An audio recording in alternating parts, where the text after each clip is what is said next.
All right, so we are back here in Studio Balfour, and right now I'm just in one of my little sample projects.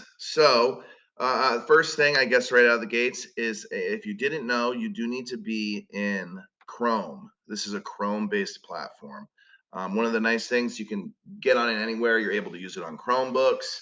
You can get on here and do it on your phone if you're in the Chrome browser, your iPad, so you can be working in the office, at home, at school, in the coffee shop. Given the fact that it is an HTML5 based, cloud based program, it's really easy to just launch right from your browser and get right to work. So, right here is my launch Encore button. So, I'm going to click whenever I want to come into my book and start doing some pages. This is where I'm going to come. So, when you first go into the project, more often than not, you're going to click skip this for now. But right now, I'm just going to take you a quick little run through of what we're looking at here. These first two, you're not probably going to mess with too much. But the first one, it doesn't actually create staff accounts from here. But what it does do is it tells me the access that my different positions have.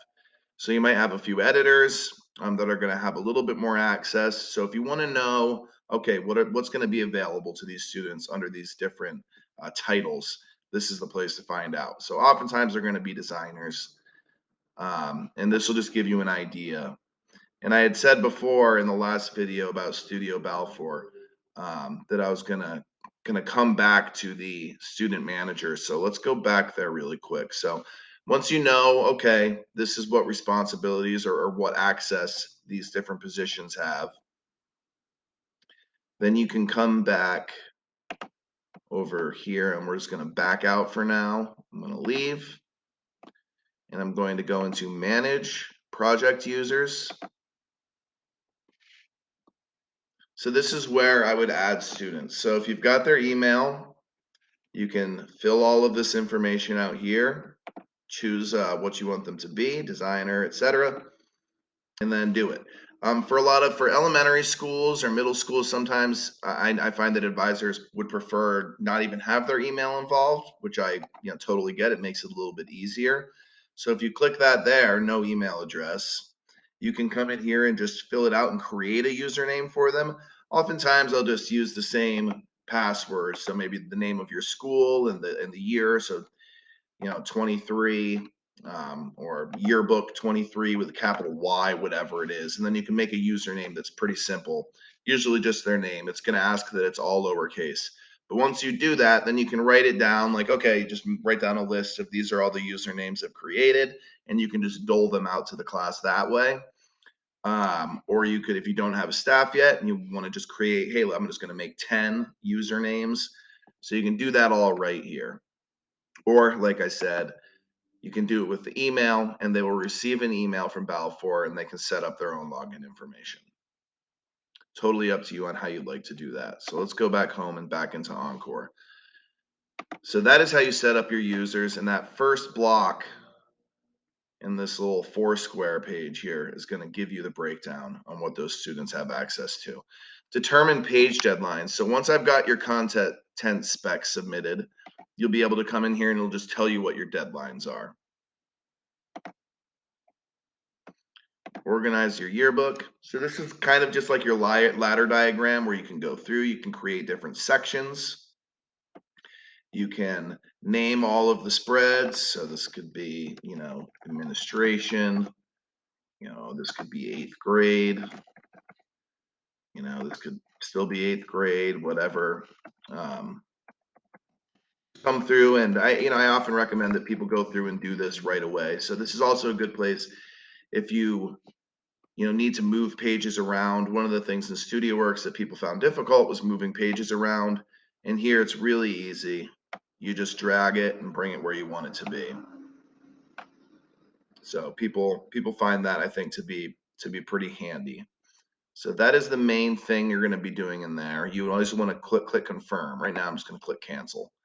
Exit anyway. Whoops. Clicked on something I didn't mean to there. And then this last one, customize page properties. So this is where you can set up basically the stock stuff of what's going to happen. So it's just Everything that you do in here is going to carry throughout your entire book. So if you are somebody that likes to, if you want to change the margins over here, say you want to make this gutter, this is the gutter here, a little bit wider, just so you could follow that guideline and make sure that pictures aren't getting cut off. You can do it like that, but that one should be fine for you. And it's totally fine to put pictures off the page or bleeding off the page or over the gutter. You just want to make sure you don't have a face or something that's important to the photo in there, because it will get cut off. It's right in the middle. Columns and grids. A lot of people don't like to work with these because they find it a bit more, it's just a bit busy on the page, which I totally get. But it can be very helpful just as far as, using these guidelines and keeping the page clean looking. So you can manipulate those however you'd like, or you can do the grids and make them bigger, smaller. So that's what you've got there. Fonts. So when you drop a template on the page, it's going to ask you, do you want to just use the default settings or do you want to use your customized settings? If you decide that you want to set this up so that, say, all of the headlines are the same font, all of the secondary headlines, all the body text, captions, a stroke, which would be like a border around your photos. So you could, if I do headline, it's going to highlight that, and I could go through different ones and be like, that's probably not a great headline font. But you could set it here. So you're like, okay, I like that, and for my body copy, I want to, I'll probably keep it just a regular font, but I'll make it a little bit bigger. So this is where you can manipulate all that. So again, and when I do another video that shows you how to set templates, I'll let you know, I'll show you again there where you would make that distinction. Okay, I'm going to go with those customized setups that I used. Stroke, so if I wanted to, every picture I place to have say a two-weighted border around it, I can change the style, I can change the color. Same thing with shapes. Okay, I want, a thick line around shapes. This is where you're going to do all of that. Or, you can just do it on the page as you work. It's totally up to you. Palette, color palette. This is one place to choose your colors.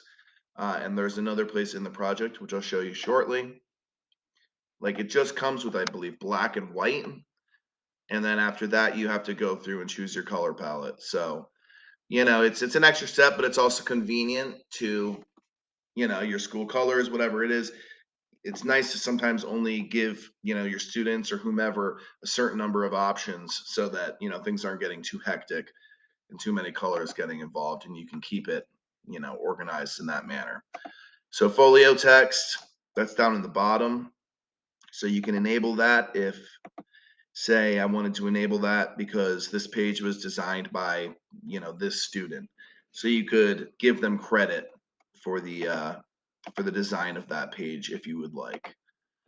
And page numbering. So right now this is just going to tell me like how big it is. So you can manipulate that if you want to make it bigger. If you want to change the font style, the color, move it up to the middle of the page, what have you. Or maybe add a graphic. Say you wanted to go through and find, a logo that is indicative of your school or similar to your school mascot. I could choose that. Confirm. I'm going to hide this little guy down here. And then there you go. See, you can add a little stamp like that. I'm going to remove it for now. But so that's the basic rundown there. And that is pretty much, I would say, the most important stuff or the most useful stuff that you're going to find in this 4 squares. Like I said, for the most part, you're going to click skip for this for now. And when you do, you just skip the settings and you're right into your project. So hopefully that was helpful again. And thank you so much for watching.